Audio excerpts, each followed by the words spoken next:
सिर्फ 4 महीने के अंदर राहुल की हंसी और खुशी से भरी दुनिया जबरदस्त उथल पुथल का शिकार हो गई। विश्व बाजार में आई आर्थिक मंदी से उसका तांबे का व्यापार प्रभावित हुआ और अपनी पूंजी डूब जाने के साथ साथ सिर पर भारी कर्ज भी हो गया और कहीं से भी आगे कर्ज मिलने की उम्मीदें खत्म हो गई।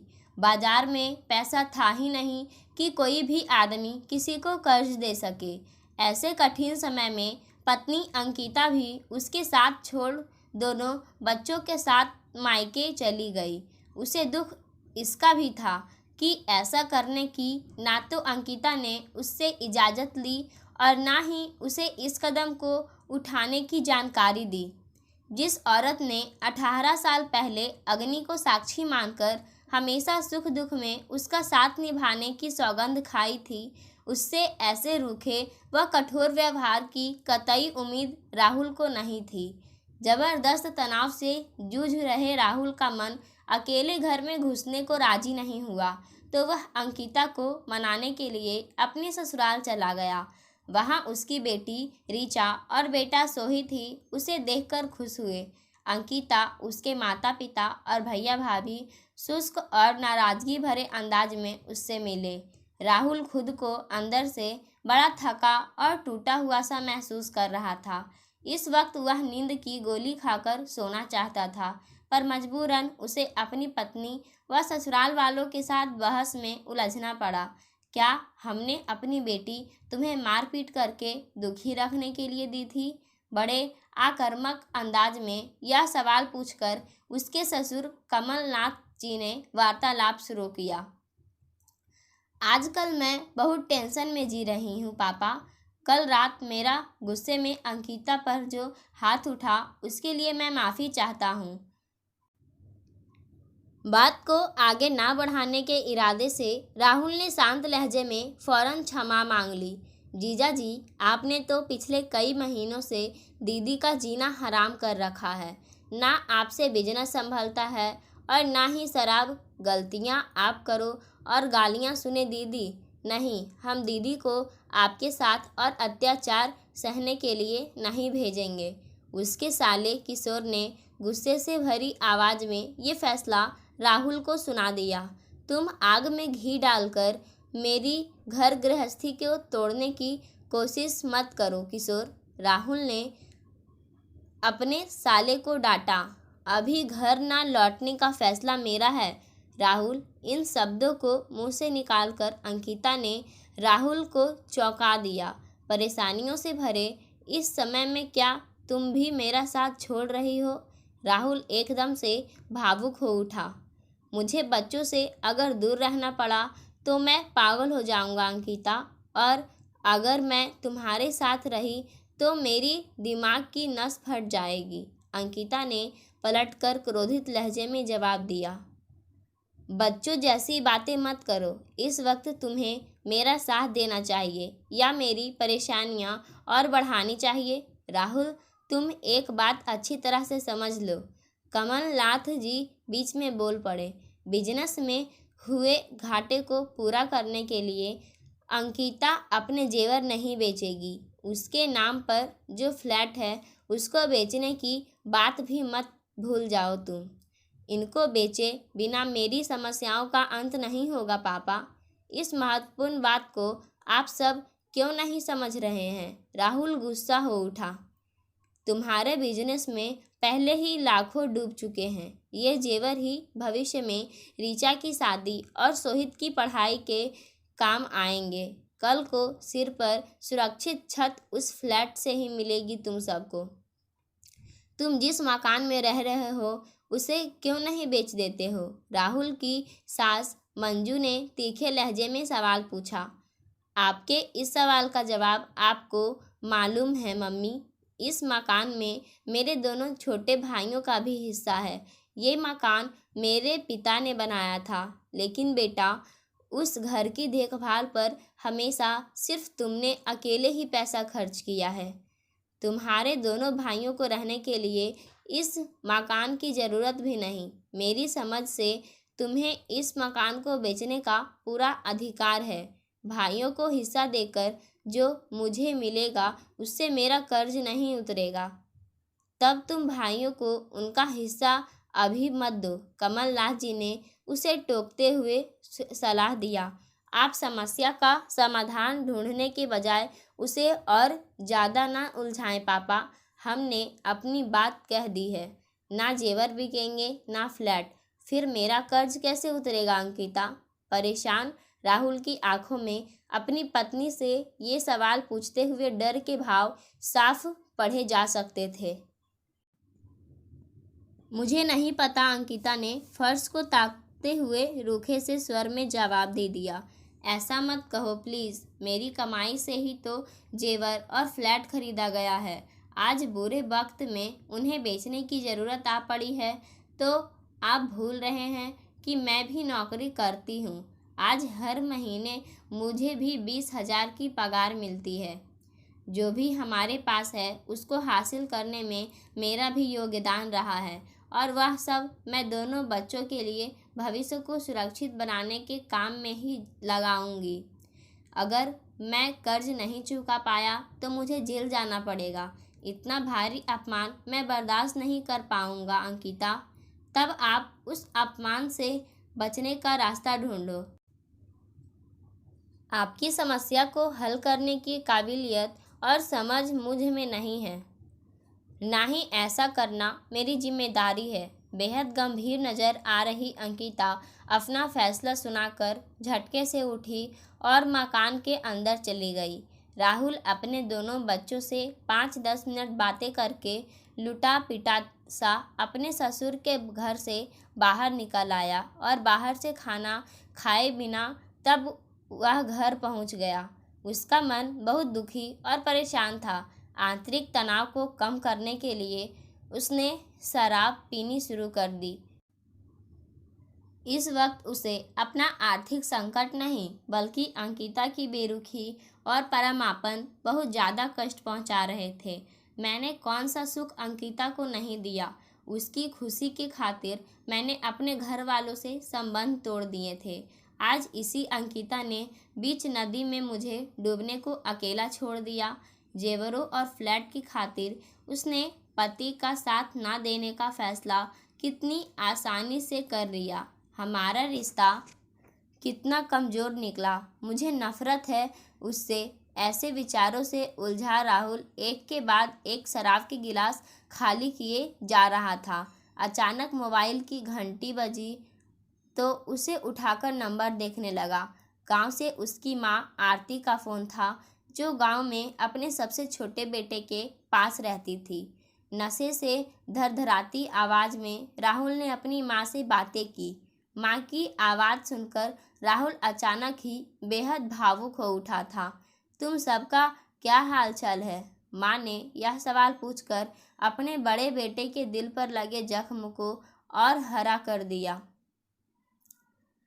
तेरा यह नालायक बेटा बहुत दुखी और अकेला महसूस कर रहा है माँ। आज तो मुझे अपनी ज़िंदगी ही सबसे बड़ा बोझ लग रही है। अचानक ही राहुल की आंखों में आंसू छलक आए तो वह खुद ही हैरान हो उठा था। ऐसी गलत बात मुँह से मत निकाल बेटा। बहू कहाँ है? मर गई तुम्हारी बहू माँ। चुप कर, मेरी बात करा उससे। वह मुझे अकेला छोड़कर अपने बाप के घर चली गई है माँ। दोनों बच्चे को भी साथ ले गई। यह अकेला घर मुझे काट खाने को आ रहा है माँ। अपने घर क्यों आ गई है वह? तुम में झगड़ा हुआ है क्या? माँ, वह अपने स्वार्थ के खातिर मुझे छोड़ गई। मेरा बिजनेस डूब रहा है तो वह अब क्यों रहेगी मेरे पास? पहले जैसे मेरे गरीब माँ और छोटे भाई उसे बोझ लगते थे, वैसे ही अब मैं उसे बोझ लगने लगा हूँ।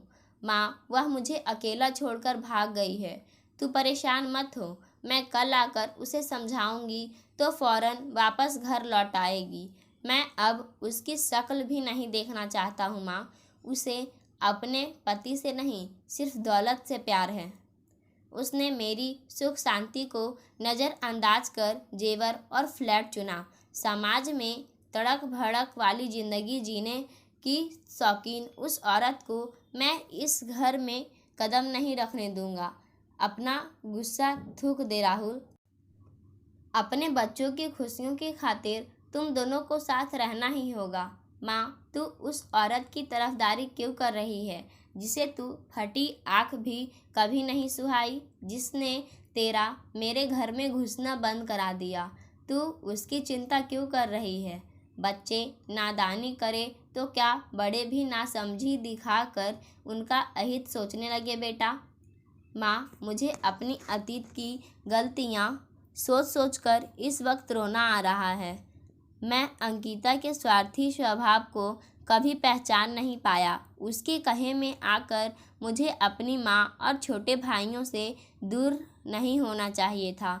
तू कहाँ हमसे दूर है? तेरे दोनों भाई तेरी बड़ी इज्जत करते हैं। बहू से छिपाकर तूने कई बार उन दोनों की रुपये पैसों से सहायता नहीं की है क्या? आज रुपया पैसा भी नहीं रहा है मेरे पास माँ। सारा बिजनेस चौपट हो गया है। वह स्वार्थी औरत मेरे ही रुपयों से खरीदे जेवर और फ्लैट बेचने को तैयार नहीं है। उसकी नज़र तो इस मकान पर लगी है, पर मैं ऐसा स्वार्थी नहीं जो अपने छोटे भाइयों का हक मारकर यह मकान हड़प लूँ। मुझे मर जाना मंजूर है, पर ऐसा गलत काम मैं कभी नहीं करूँगा माँ।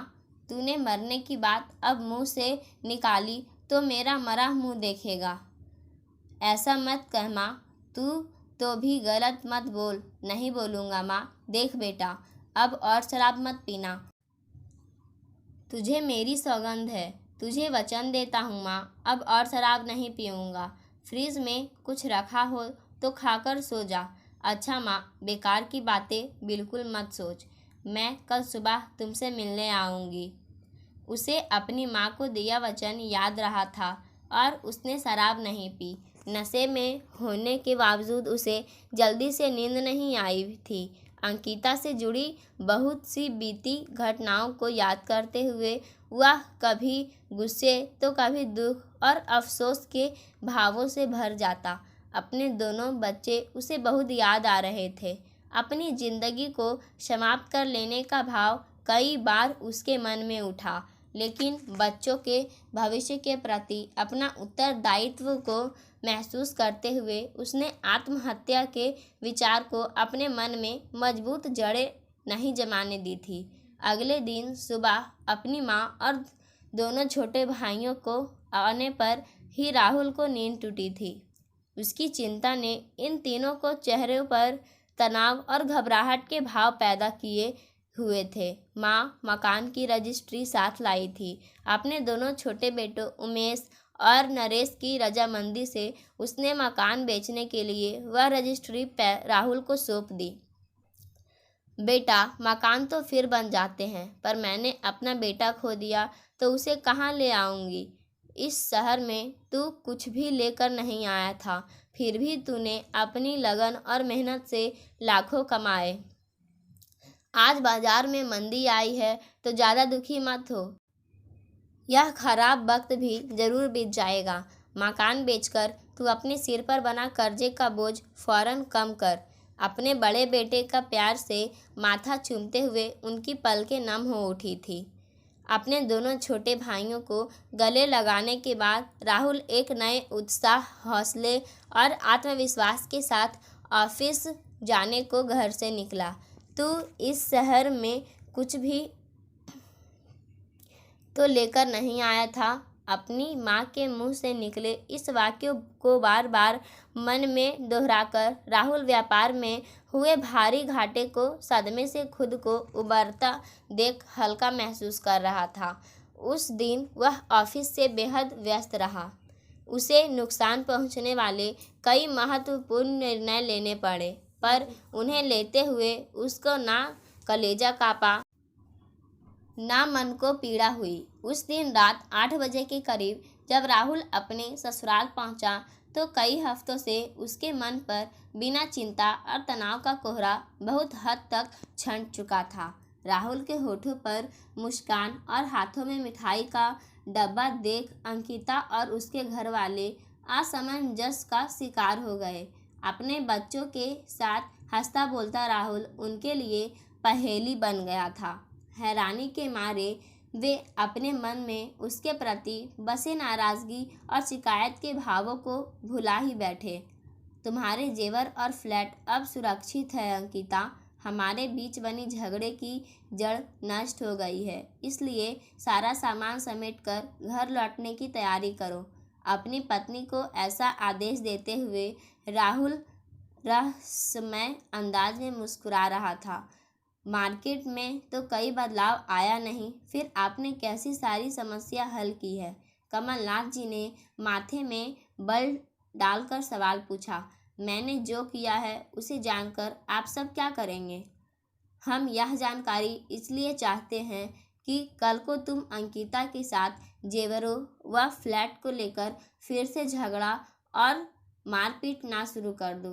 तब सुनिए, मैंने तांबा घाटे में ही बेचने का फैसला करने के साथ साथ मकान को एक बैंक के पास गिरवी रख दिया है।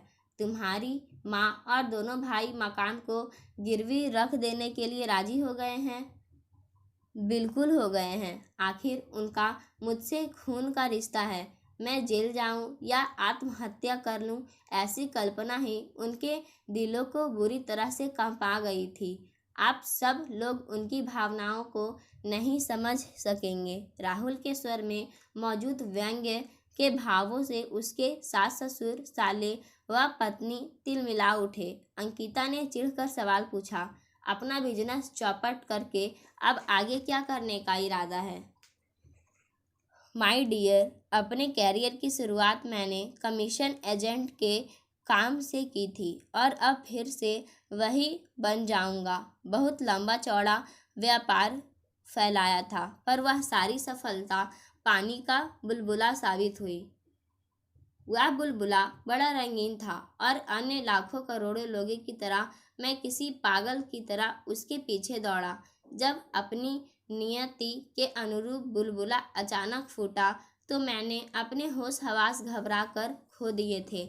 लेकिन अब मेरी समझ में आ गया है कि बुलबुले तो हमेशा अचानक ही फूटते हैं। लालच के कारण जैसा बेवकूफ़ मैं इस बार बना हूँ, वैसा फिर कभी नहीं बनूंगा। राहुल ने नाटकीय अंदाज में अपने कान पकड़े और फिर ठहाका मारकर हंस पड़ा। यूं हंसकर अपना सब कुछ बर्बाद होने की खुशी जाहिर कर रहे हो क्या? समाज में अब कितनी बेइज्जती के साथ जीना पड़ेगा, जरा इस पर भी कुछ सोच विचार करो। अंकिता का चेहरा एकाएक ही गुस्से से लाल हो उठा। राहुल ने किसी दार्शनिक के अंदाज में जवाब दिया। अंकिता, बाजार की भारी उथल पुथल ने लाखों लोगों को जबरदस्त नुकसान पहुंचाया है। ऐसे संकट का सामना इंसान अलग अलग ढंग से करता है। जो लोग समाज की नज़रों में चमक दमक की जिंदगी जीना महत्वपूर्ण मानते हैं, वे ऐसे कठिन समय में टूटकर बिखर जाते हैं। उन्हें हार्ट अटैक पड़ते हैं, वे आत्महत्या करते हैं। दूसरी तरह के लोग बदली परिस्थितियों का सामना हौसले और आत्मविश्वास के साथ करते हैं। वे अपनों के प्रति अपनी जिम्मेदारियों को निभाने के महत्व को समझते हैं। अपनों का सहारा और प्रेम उनकी ताकत होता है। देखो, मेरी माँ और भाइयों ने मेरा साथ देकर मुझे संकट से निकाल ही लिया ना। जीवन ही खुशियों और सुख शांति ऐसे रिश्तों से बनती है, ना कि धन दौलत के अंबार से। पर यह बात शायद तुम नहीं समझोगी। अंकिता से कोई जवाब देते नहीं बना। अचानक गहरी उदासी ने उसे घेर लिया और वह गर्दन झुकाए लौटने की तैयारी करने कमरे में चली गई। पाठकों, व्यापार में हमेशा फायदा ही हो ये जरूरी नहीं। कभी कभी भारी नुकसान भी सहना पड़ता है और उस कठिन परिस्थिति में अपने ही होते हैं जो डूबने से बचाते हैं। पर अंकिता ने जो किया, क्या वो सही था? अपनी राय कमेंट बॉक्स में ज़रूर दें। धन्यवाद।